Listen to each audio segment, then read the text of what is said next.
Hello.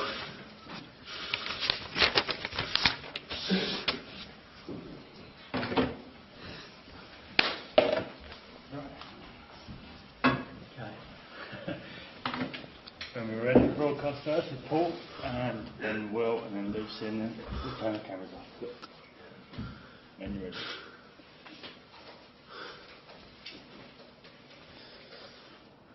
Sorry, I'll be otherwise.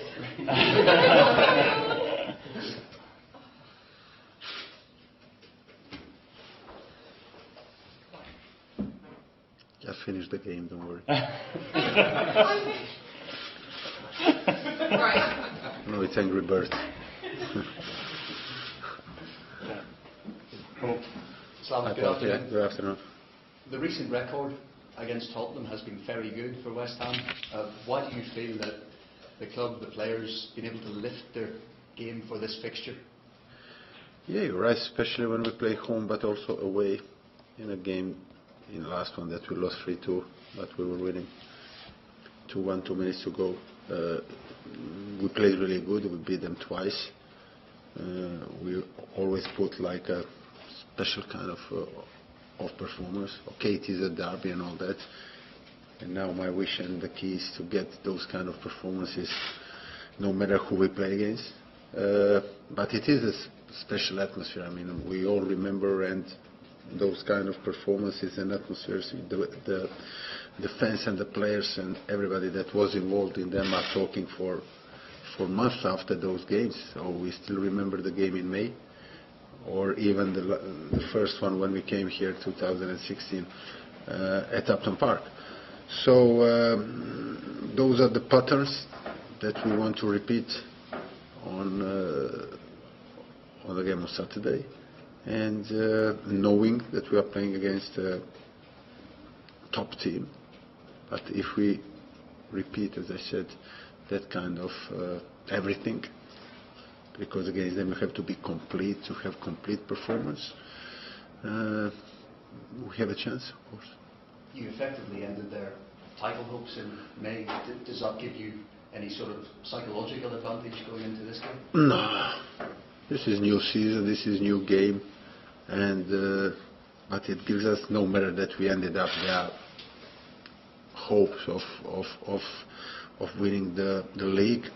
It gives us not psychological advantage, but as I said, it was recent. It was like a few months ago, and it gives you like good memories, and it gives you more than anything good pattern to repeat what you have actually done against that team. So we are not entering that kind of a game for the first time. You know, you are not asking, or when the players think about their tasks, individual or as a team,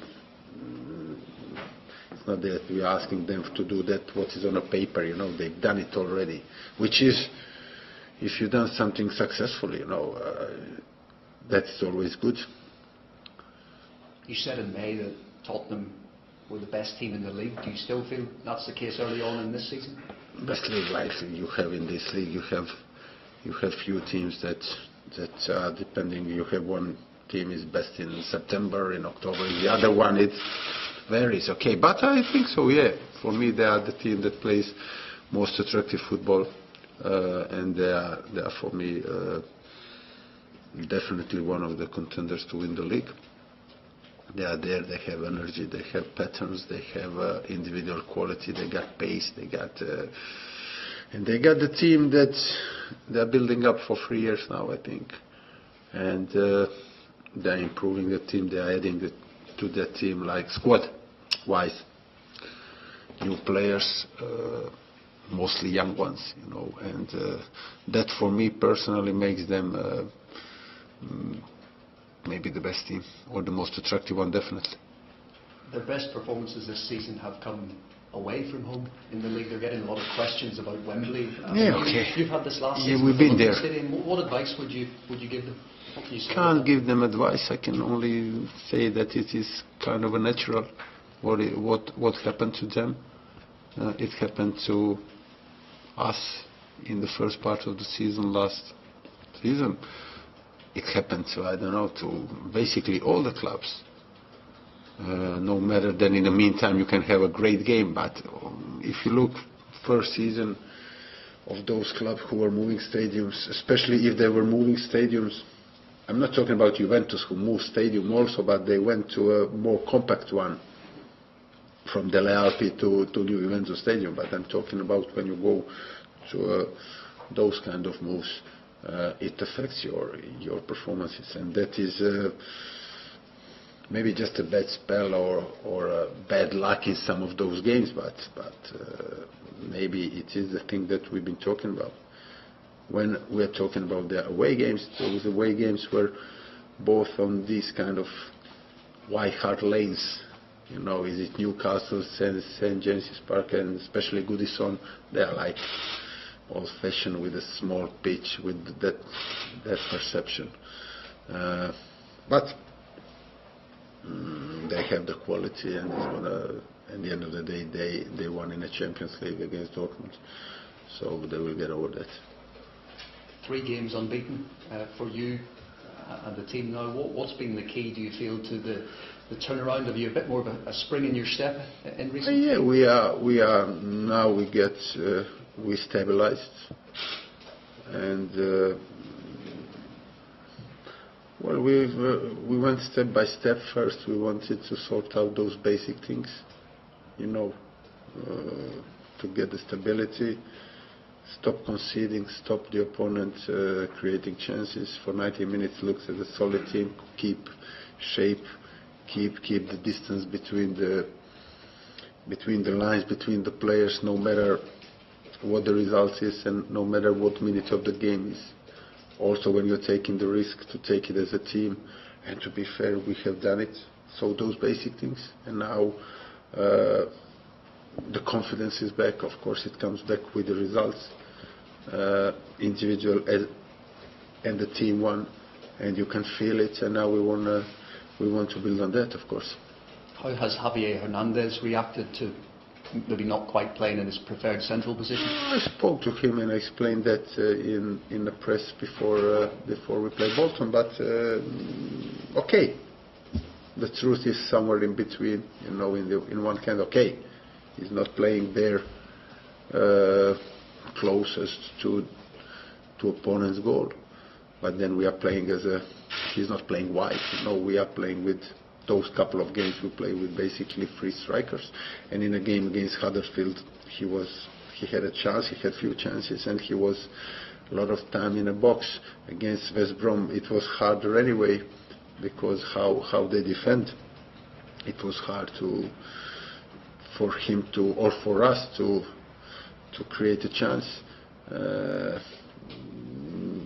but I told him he's a great lad, and I explained him that sometimes he has to sacrifice for the team. The team needed him in those couple of games.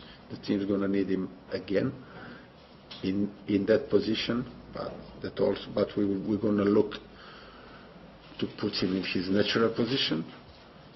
But also when he played this position, he can be very, very useful. As a good professional, as a great lad, he agrees, of course. Where does Mark Noble fit into your starting 11 at the moment? And is it important to have a local guy for maybe a game like this against Tottenham? It is important to have Mark always. Mark is our skipper, you know, and he's the one.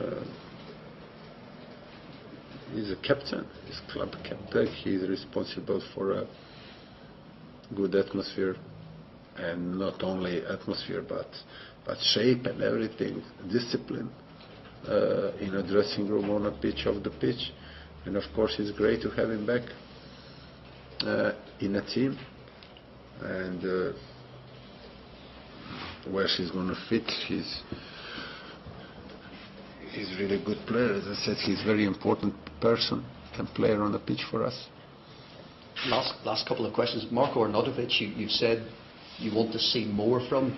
Does he need to do it in a game like this, a big game against Tottenham, a derby? Not only big games, but also in a big games. But I didn't say it that way, you know. I said it through praising him, because the people said, no, not you, I mean. But the people, he got the reward he got man of the match reward, and I said I agree. Yeah, he was. It was like 2 assists and a few chances, and a lot of things that we created in the first half that we played really good. He was in 80% of them. So I said, but I said that I expect that from him, and that I want to see him more regularly. In the terms that sometimes he gets satisfied with a few of these, and then okay. No, I have his ability, and he's got ability. He's got everything. That he has to do it minute after minute all the time, and of course we are expecting that from him. He has to. We're going to help him. We're going to push him. I'm going to push him. But he has to, with our help, he has to move the borders. And last one for me, just generally speaking, what did you make of Mark Sampson's departure from the England women's team? Look, I don't know. I don't like to comment the situation or the things that I don't know. And I heard about it, but to be fair, I don't know the facts, and to comment on something that I really have not even the minimum knowledge of what really happened, it would be not serious from me and not honest, That's all. Thanks. Thank you. Slaven, afternoon. It's one of the most pleasing facts of the past few weeks that you've gone the whole of September without conceding. Yeah, that's good, definitely. And I said that the team is... We expected that, of course, like you are expecting it. It's not only with West Ham, it's like with every club. If you have a good run, if you have a bad run. The class is permanent, but the confidence is temporary. The confidence can vary during the season, also during the game. During one game, it goes. If you have a good 10-minute spell, individual or as a team, you are playing. If the opponent scores or if the opponent is all over you, then you sink. Then you are not that confident. So, of course, those results and clean sheets and 4 points and 3-0 against Bolton, every little thing helps. And it helped us, of course. You see, suddenly we are better on the ball. Suddenly we are more compact. Suddenly we can jump more, and all that. So it's all linked. To think now, okay, we've done it now. Let's continue like whatever. It would have been completely wrong, and we have to build on this, and not to lose those basic things. It's not that we are. That's my message. It's not that now we use those. It's not that we are using those basic things only when the time comes that we are back to the wall. No, basic things have to be used in every game, in every day. That's why they are called basics. You have to do it. If you don't do them, you are dead. You don't have a chance. A win over Spurs in this big derby, a huge confidence boost, not just to the fans but the players as well then. Of course, but we have to do it to show it on paper, but we don't know how we're going to win the game. We beat them twice, we don't know, but what I know is that we have to be complete. Just to do basic things against Spurs probably ain't going to get you 3 points, but without basic things you have no chance whatsoever. So we're going to do them, but also we will have to do some extra things on the pitch to hurt them. Talking about basic things, Swansea did all the basic things correct at Wembley last weekend. Is that the way to try and hurt Spurs, is to keep very compact and frustrate them? They don't seem to be able to maybe break teams down as well sometimes when they get frustrated. Yeah, and I watched exactly. I watched Swansea game, and they deserved it, of course. They were closing them down. They were when needed, very deep with the whole team, but then occasionally pressing them and breaking their rhythm. And then to be fair, they limited Spurs on strikes from 20 yards outside the box and all that, and they limited them on a couple of those, or 3 or 4 of those semi chances, or a good chance, one 2 maybe from Son and Kane, and then they had that kind of a luck that is always necessary when you play against big guns, but they deserve it. So that is basically the pattern. You're right. That is the pattern that we have to repeat. But we don't have to watch. Okay, we're going to show some clips because it is a new season and we already showed. But we don't have to watch other teams. That's what I've been talking about. We don't have to watch to show them Swansea doing that, or Burnley doing that, or Chelsea doing that, or whoever doing that. We have to show them West Ham doing that. Exactly those players that many of them will play on Saturday, and that's good. That's positive déjà vu. You know, they've been there actually on the pitch. It happened. And that's a good thing. Excellent. Thank you.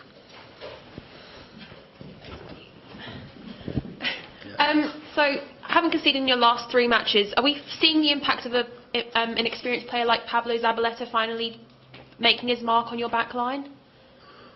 Yeah, Pablo is okay, but Pablo was, for example, very, very good also in a game against Southampton that we lost 3-2. We conceded 3 goals, but it was a really good game from him.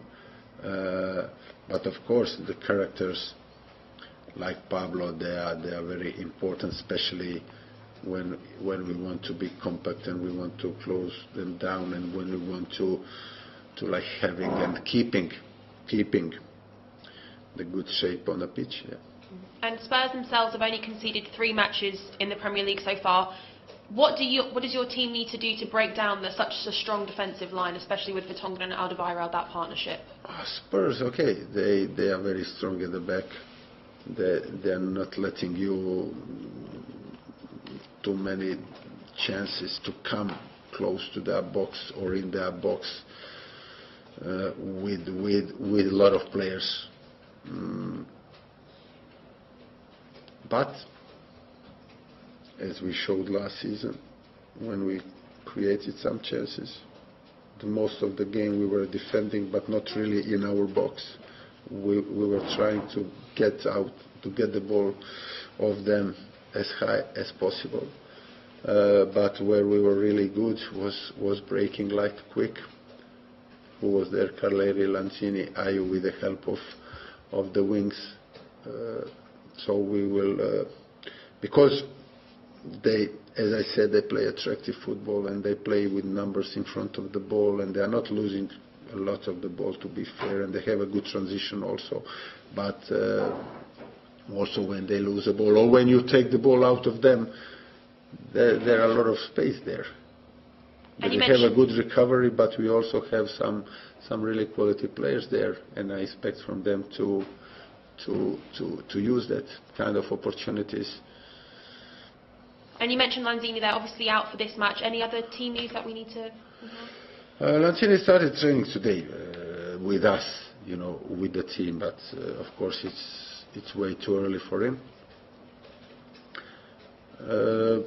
No, it's only Pedro Bianchi that got injured in a game against West Brom, and he will not be in a squad for Saturday. Again, one of those injuries when the player, he finished the game against West Brom, all well, no problem whatsoever. So it's nothing major or big, but he ain't gonna play on Saturday. Hopefully he's gonna be ready for Swansea game. And that's basically it, to be fair. Perfect, thank you. Cheers. Cameras up, please.